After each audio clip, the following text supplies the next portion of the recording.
Hello everyone, welcome to eLearnSpace. Today's topic is normalization. Normalization actual में होता क्या है? नॉर्मलाइजेशन क्या होता है? ये एक टेक्निक है टू रिमूव और reduce the redundancy of a table. अब आप बोलेंगे कि रिडंडेंसी का क्या मतलब होता है?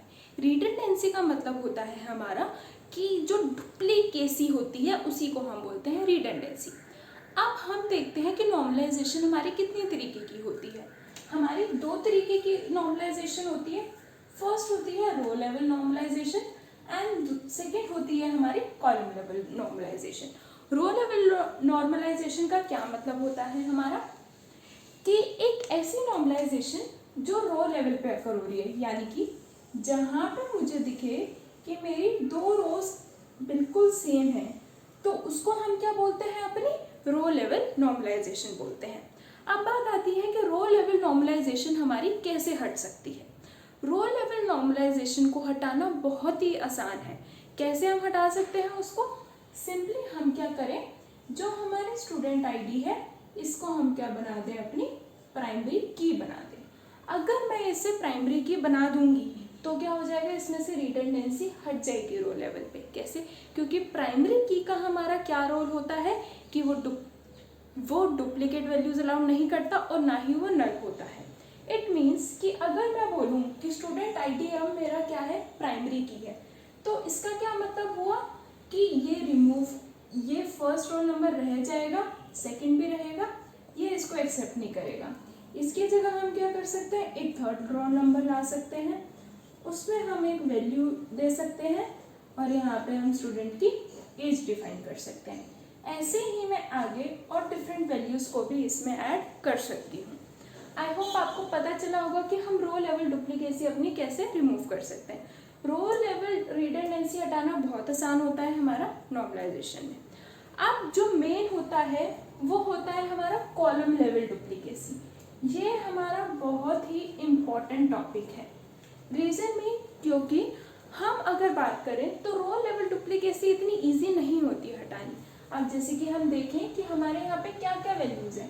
फर्स्ट है हमारी स्टूडेंट आईडी, देन है स्टूडेंट नेम, देन है हमारा CID यानी कि कोर्स आईडी, देन है कोर्स नेम, देन है हमारी faculty ID, faculty name and salary of the faculty. अब ये सारी वैल्यूज हैं.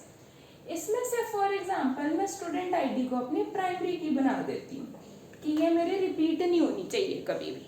ठीक है. अब मैंने उसे बोल दिया कि भाई कुछ हो जाए ये अब स्टूडेंट आईडी रिपीट नहीं होगी मेरी, बट एक ही तो प्राइमरी की है इसमें मेरी अगर मैं देखूं मेरी कोर्स आईडी रिपीट हो रही है, मेरा कोर्स नेम रिपीट हो रहा है, फैकल्टी आईडी रिपीट हो रही है, फैकल्टी नेम रिपीट हो रहा है, सैलरी भी रिपीट हो रही है. यानी कि यहाँ पे क्या आ गई? मेरी कॉलम लेवल पे मेरी डुप्लीकेसी आ गई. कैसे? अब आप ये देखिए, ये वैल्यू एग्जैक्टली सेम है थर्ड रो के और एग्जैक्टली सेम है फोर्थ रो के. तो यहाँ पे क्या आ गए? हमारी अनोमली आ गई. अनोमली टर्म हमारी यहाँ पे आ गई है.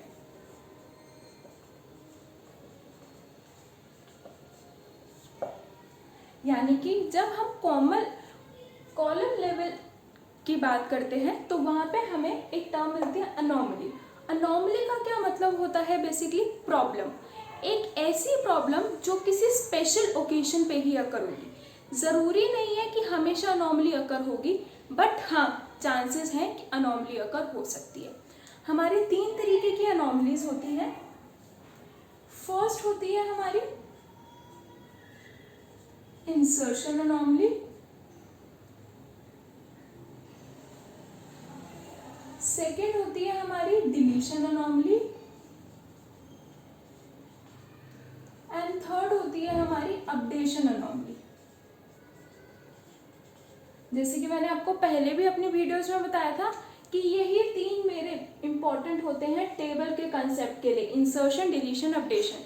और इसी में अनोमली आ जाती है कॉलम लेवल के टाइम पे. कैसे? अब अगर मैं बात करूं इंसर्शन की, मुझे क्या करना है? यहाँ पे एक और स्टूडेंट है रोल नंबर 10, वो इंसर्ट करना है यहाँ पे विशाल. और एक और कोर्स इंट्रोड्यूस कर रही हूँ मैं यहाँ पे, मेडिकल का करना है।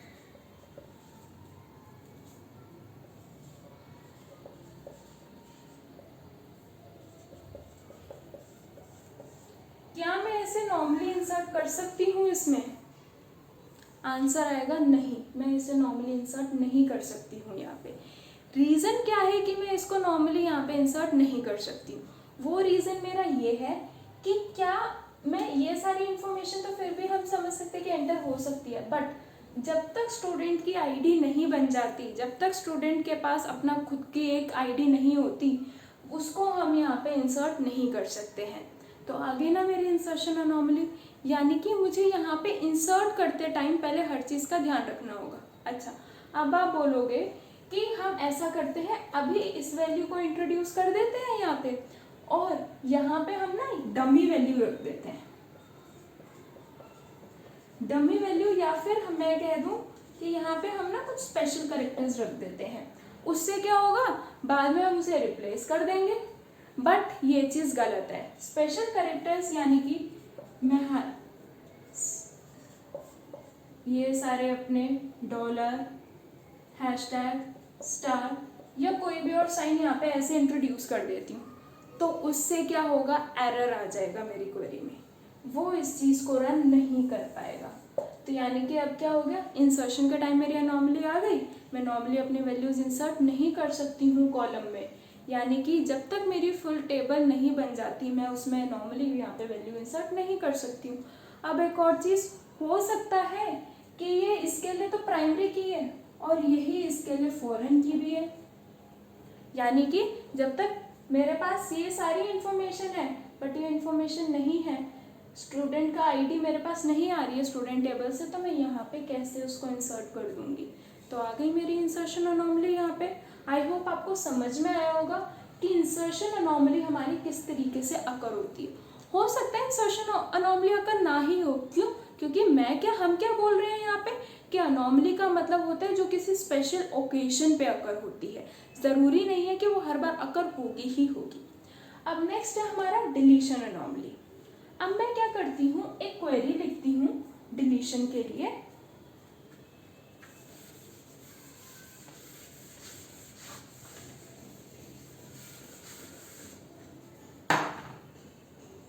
यह क्वेरी लिखते टाइम मैंने क्या कर दिया, अपनी क्वेरी में लिख दिया मुझे क्या डिलीट करना है, अपना स्टूडेंट डिलीट करना है, स्टूडेंट आईडी डिलीट करनी है 1 की। तो क्या ये नॉर्मली डिलीट हो जाएगी? हाँ, ये नॉर्मली डिलीट हो जाएगी, कोई प्रॉब्लम ही नहीं आएगी। मैंने क्या बोला था, अनोमली क्या होती है, जो किसी स्पेशल ओकेजन पे अकर होती है, ज़रूरी नहीं है कि यहाँ पे वो अनोमली अकर होगी और वो डिलीट नहीं हो पाएगा। अब हम एक सेकंड केस लेते हैं। मैं क्या बोलती हूँ, जो रोल नंबर 2 है ना उसको डिलीट कर दो, यानी कि रिचा जिस स्टूडेंट का नेम और रोल नंबर 2 है उसको तुम डिलीट कर दो। अब जब हम उसे डिलीट करेंगे तो एक चीज़ ध्यान रखना, यहाँ पे मेरी उसकी फैकल्टी की इंफॉर्मेशन भी डिलीट हो जाएगी। अब हो सकता है जैसे कि अभी जितनी हमने अपनी टेबल देखी उसमें हम देख रहे हैं कि ये फैकल्टी की इंफॉर्मेशन सिर्फ एक ही बार रिपीट हो रही है, मेरी अगेन रिपीट नहीं हो रही है। तो इसका क्या मतलब हुआ कि उस फैकल्टी की भी इंफॉर्मेशन रिमूव हो जाएगी।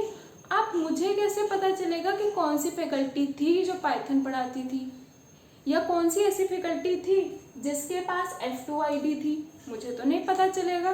तो ऐसे में डिलीशन के टाइम पे क्या आएगा, प्रॉब्लम आ जाएगी।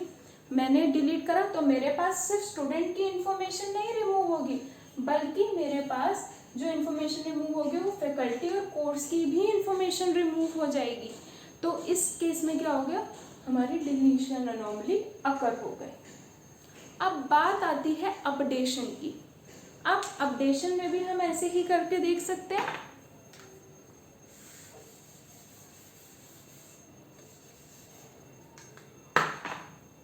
मैं अपडेट के लिए बोलती हूँ जिस स्टूडेंट का नेम शालिनी है उसको हम अपडेट करके कर देते हैं मेधा। क्या ये नॉर्मली हो जाएगा? हाँ, ये बहुत इजीली हो जाएगा, कोई प्रॉब्लम नहीं आएगी। अब अगर मैं ये चीज़ बोलूँ कि जो मेरी F1 फैकल्टी है उसकी सैलरी बढ़ा के कर दो 40,000। अब यहाँ पे दिक्कत आएगी, क्या प्रॉब्लम आएगी मेरे ओरेकल में? देखिए कितनी बार ये अकर हो रहा है F1, 3 बार अकर हो रहा है। क्वेरी तो मैं एक ही बार लिख रही हूँ, बट वो रन कितनी बार हो रही है? मल्टीपल टाइम्स हो रही है। जब कोई भी क्वेरी हमारी ऐसे मल्टीपल टाइम्स रन होती है तो उस टाइम पे क्या होता है, वो ज़्यादा टाइम लेती है उसको करने में, और उतना टाइम जितना वो लेगी उससे हमारा सिस्टम क्या हो जाएगा, और स्लो हो जाएगा। तो इस तरीके से हमारी अपडेशन अनोमली अकर हो जाती है। अब आप सोचेंगे कि इन अनोमलीज का कुछ तो होगा ना, कि फिर हमारी नॉर्मलाइजेशन हम यूज़ क्यों करते हैं। नॉर्मलाइजेशन यूज़ करने का जो हमारा पर्पस होता है वो हम अपने आगे की वीडियोस में पढ़ेंगे कि कैसे हमारी नॉर्मलाइजेशन को हम रिमूव कर सकते हैं। बट अभी बात आती है कि इस अनोमली को हम किस तरीके से हटा सकते हैं। इसको हटाने का हमारे पास एक तरीका तो ये है कि मैं इसी को डिवाइड कर दूं। मैं एक बना देती हूँ अपनी स्टूडेंट आईडी और स्टूडेंट नेम की टेबल। मैंने एक टेबल तो अपनी ये बना दी। अब नेक्स्ट टेबल में बना देती हूँ कोर्स की, कोर्स आईडी, कोर्स नेम की। तो ये क्या हो गई, मेरी एक कोर्स टेबल हो गई। अब मैं एक और टेबल बना देती हूँ अपनी फैकल्टी की, यानी कि फैकल्टी आईडी, फैकल्टी नेम और सैलरी की।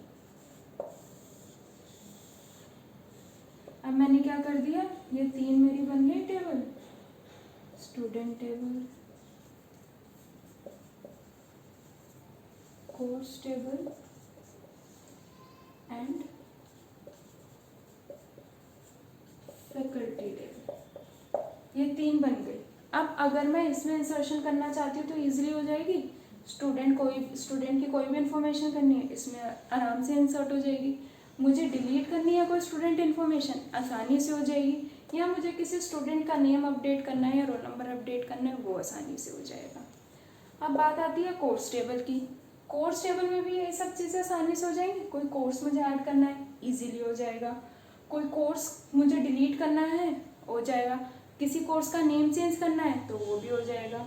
ऐसे ही फैकल्टी टेबल में भी हो जाएगा। कैसे, फैकल्टी कोई नई आई है उसकी वैल्यू मैं इंसर्ट कर दूंगी, कोई फैकल्टी जा रही है उसकी वैल्यू डिलीट कर दूंगी मैं, और कोई सैलरी किसी की इंक्रीज हो रही है यानी कि अपडेट करना है तो मैं इजीली अपडेट कर दूंगी। तो ये सारे फंक्शंस हमारे कितने नॉर्मली इसमें हो जाते हैं, कोई प्रॉब्लम नहीं आती है। हम इसी को नॉर्मलाइजेशन को और डिटेल में पढ़ेंगे कि हम नॉर्मलाइजेशन को कैसे रिमूव कर सकते हैं। आई होप आपको ये सारे पॉइंट्स क्लियर हुए होंगे कि नॉर्मलाइजेशन क्या होती है, रो लेवल पे और कॉलम लेवल पे अनोमली क्या होती है और हम उसे कैसे रिमूव कर सकते हैं। Thank you friends.